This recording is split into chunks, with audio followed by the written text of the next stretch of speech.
Sukses itu bisa dalam apa aja sih? Sukses dalam apa? Misalnya sukses dalam belajar, pintar, prestasi betul. Lalu apa? Kalau sukses nanti apa? Bisa punya banyak uang, kerjaannya bagus, gitu ya, pendidikan yang tinggi. Nah, salah satu sukses itu sukses dalam akademik. Kenapa sih kita itu harus sukses dalam akademik? Ada 2 poin. Yang pertama, kesuksesan akademik menjadi dasar untuk masa depan yang sukses. Kalau teman-teman sudah sukses di akademik, teman-teman sudah sukses di sekolah, sukses belajar, insya Allah masa depannya teman-teman juga akan yang kedua, prestasi akademik membuka peluang kerja dan jenjang pendidikan lebih tinggi. Betul tadi kata Naya ya?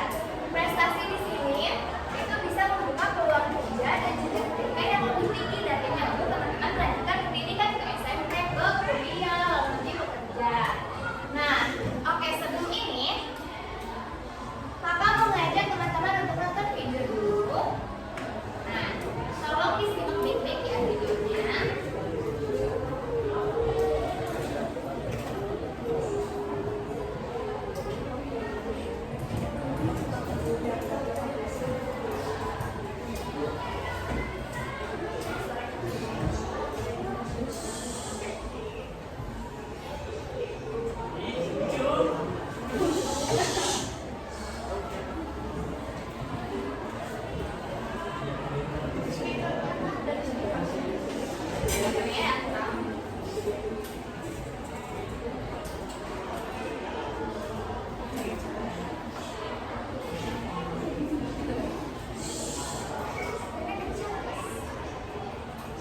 Baca subtitlenya ya.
Ada yang mau menyimpulkan dulu dari video tadi?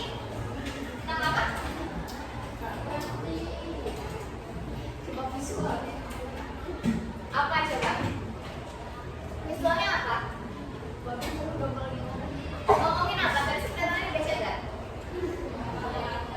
Gak kelihatan. Mau sekali lagi? Boleh. Oke. Ada yang bisa menyimpulkan sekarang? Tadi dari judulnya menyelesaikan masalah dan mengambil keputusan. Yang jadi masalah babi tadi apa? Lapar. Kenapa dia bisa lapar? Betul. Anaknya harusnya ngasih dia makan, lot gitu ya, kasih makannya dan nggak tahu sampai kapan belum dikasih makannya. Datanglah domba. Domba ngasih pilihan. Apa tadi pilihannya? Betul? Keluar. Oke, itu tadi tetap di tempat tapi kamu lapar katanya. Atau kamu keluar cari makanan sendiri tapi kamu bisa kenyang. Berpikirlah kan si babi ini. Babi ini berpikir kalau dia terus-terusan diam, dia akan terus kelaparan kan. Nah maka dari itu dia mengambil keputusan apa? Nggak kabur. Keluar mencari makanan biar dia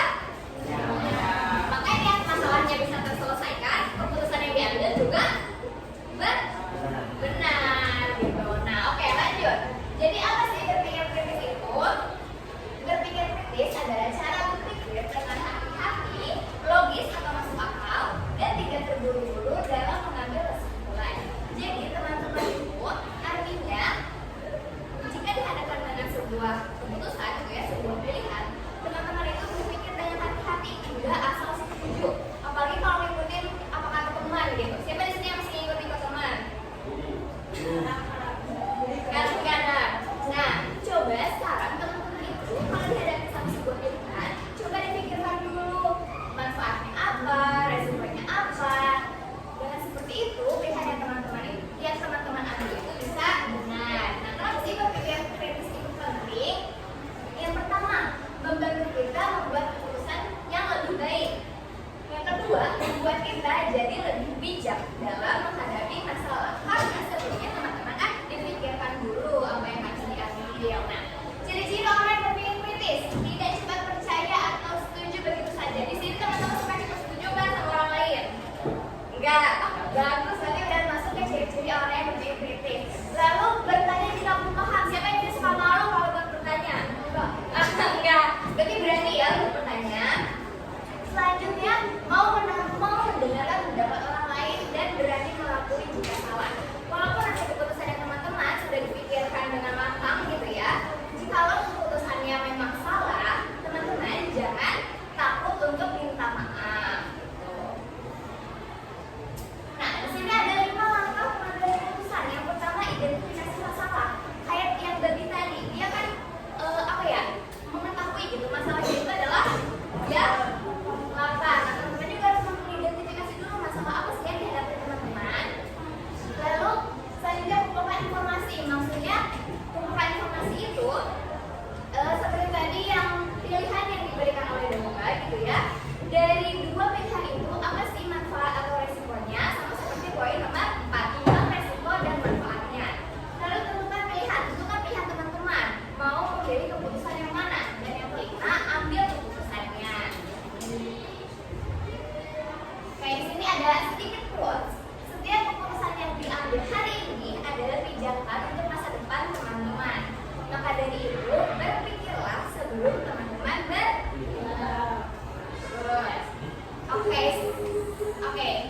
Kita mau main, tapi sebelum itu aku minta 2 orang deh untuk menyimpulkan dulu dari pematerian yang sebelumnya. Siapa yang mau? Dari situ apa sih tadi? Boleh. Hati-hati dan logis untuk mengambil satu keputusan. Bagus. Sekarang yang cewek dong, ada yang mau solusin?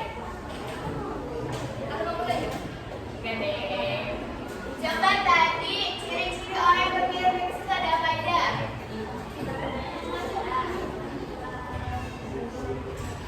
Betul.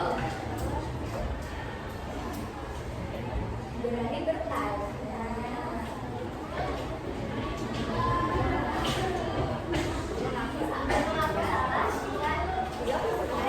Oke, bagus. Betul, bagus kan. Tepuk tangan dulu, bagusnya. Sekarang kita mau main. Nama permainannya rounds atau putaran. Di sini aku punya pertanyaan yang harus teman-teman jawab dengan cepat mengenai pengambilan keputusan beserta alasannya. Hari ini ada berapa orang? Ada 5 ya, berarti karena kita ini cuma 20, jadi satu meja itu 1 tim. Paham? Satu meja 1 tim. Gak apa kalau sendiri gak apa. Tapi kalau keputusan yang diambil teman-teman satu meja ini berbeda, itu tidak masalah karena keputusan dipegang sama masing-masing. Oke? Kita coba. Zidan, kalau kamu dihadapkan sama situasi besok lagi ulangan matematika, tapi kamu ada pesaing, apa yang kamu main? Gak main. Kenapa kamu memilih gak main? Kamu harus pilih belajar. Oh iya, maksudnya saya main apa aja? Karena tahu.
jauhan banget. Kenapa ini nggak bisa?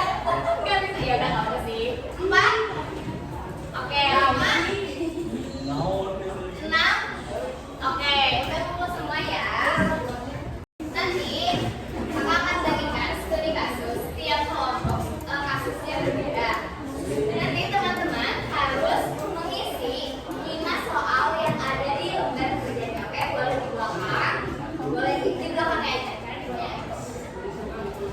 Nanti kakak minta satu orang perwakilan untuk menjelaskan dari tiap kelompoknya jawaban yang teman-teman tulis di kertas.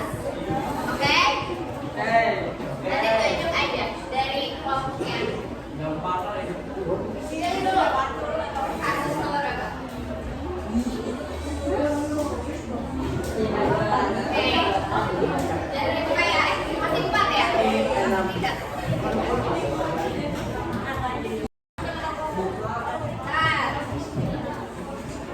Berapa? 3. Ya, boleh.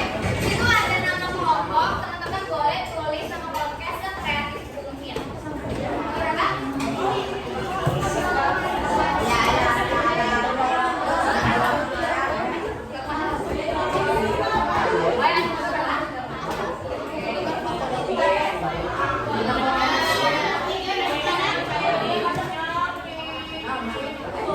Nama berapa ini? 1.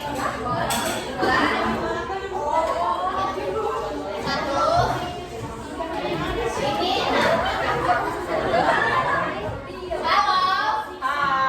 Oke, kita lihat kesempatan dulu. Teman-teman butuh waktu berapa lama?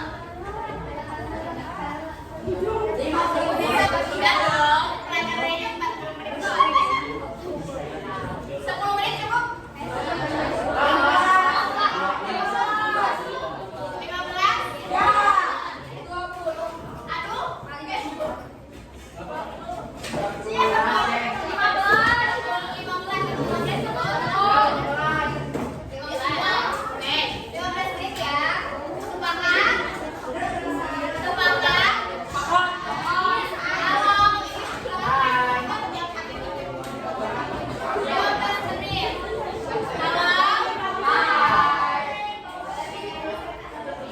Di sini ada nama kelompok. Jadi ada nama kelompok, teman-teman isi bebas kreatif mungkin. Namanya mau apa bebas. Tulis di sini tulis nama anggota kelompoknya ada siapa aja. Oke. Di sini ada studi kasusnya. Cuma pendek cuma 1 paragraf. Teman-teman baca. Hai. Teman-teman baca studi kasusnya. Terus kerjain 5 soal ini berdasarkan studi kasus yang ada di atas. Nanti keputusan yang teman-teman ambil dari mana itu diskusikan dengan teman sekelompoknya. Paham? Isinya tulis di belakang. Nanti satu orang dari tiap kelompok akan menjelaskan mengenai jawaban yang telah teman-teman tulis atau keputusan yang teman-teman ambil menurut studi kasusnya masing-masing. Oke? Paham? Ada yang bertanya dulu? Paham semua? Oke, boleh langsung mengerjakan. 15 menit dulu sekarang.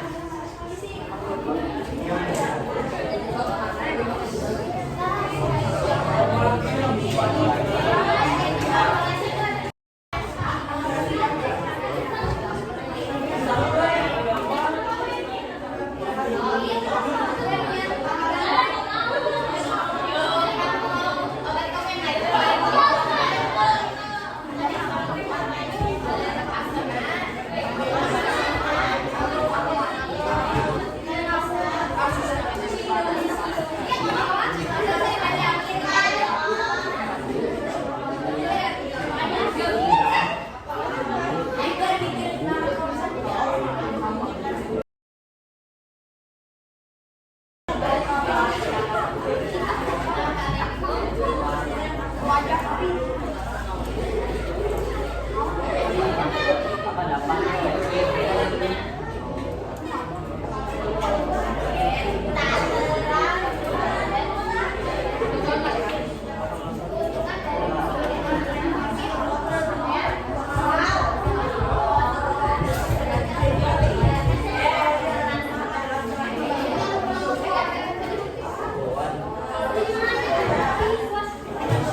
kegiatan seksual hiburan yang sangat penting pada akhir pekan. Kita akan terus memperjuangkan hasil dan tidak menentukan prioritas dari pelaksanaan yang harus dilakukan. Apa jawabannya? Di hari esoknya, Oke. bahasa Indonesia esoknya lagi, dan juga 3 hari besar, tugas satu minggu lagi. Jadi kita urutkan dari matematika yang dulu, kemudian bahasa Indonesia, dan kemudian Oke. Selanjutnya. nomor 2, tugas mana yang kami mengenai tugas matematika, karena tugas matematika yang awal. Yang tadi. Oke. Langsung nomor 4. Apa keputusan yang diambil? Sama ya? Kalau misalkan ada tugasnya lengkap, kita ambil jujur bahwa kita tidak bisa bersikap memantau dan meminta maaf kepada guru. Oke. Minta maaf kepada guru-gurunya. Oke. Ini udah selesai. Terima kasih kelompok keluarga ini. Terima kasih. Yang ini kelompok apa?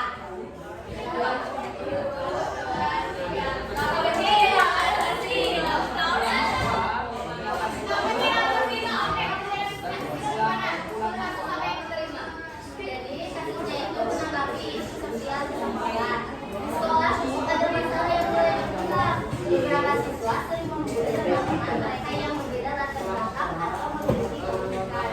Salah satu pengasuh yang menjadi korban bullying telah mulai menarik diri dari kegiatan sekolah dan tampaknya merasa terisolasi. Kamu dan teman-temanmu di kelompok merasa perlu untuk mengambil tindakan untuk menghentikan bullying tersebut. Tetapi beberapa temanmu juga khawatir soal masalah ini bisa memperburuk keadaan jika diungkapkan. Nomor 1, apa saja faktor yang perlu disimbangkan sebelum mengambil keputusan terkait masalah bullying ini? Yang kita perlu pertimbangkan itu tentang informasinya. Kita tuh gak boleh langsung percaya gitu aja. Kita tuh harus memastikan kasus itu tuh beneran terjadi atau tidak. Terus juga kita kalau mau terus kita lapor. Walaupun kita mau melapor, kita juga harus tahu resikonya apa dan manfaatnya apa. Terus yang terakhir kita juga membuat peringatan itu kepada kalau semisal pun itu kasus benar, kita harus membuat peringatan kepada teman-teman yang melakukan bullying. Terus yang nomor 2, apa dampak jangka panjang jika masalah ini tidak segera ditangani?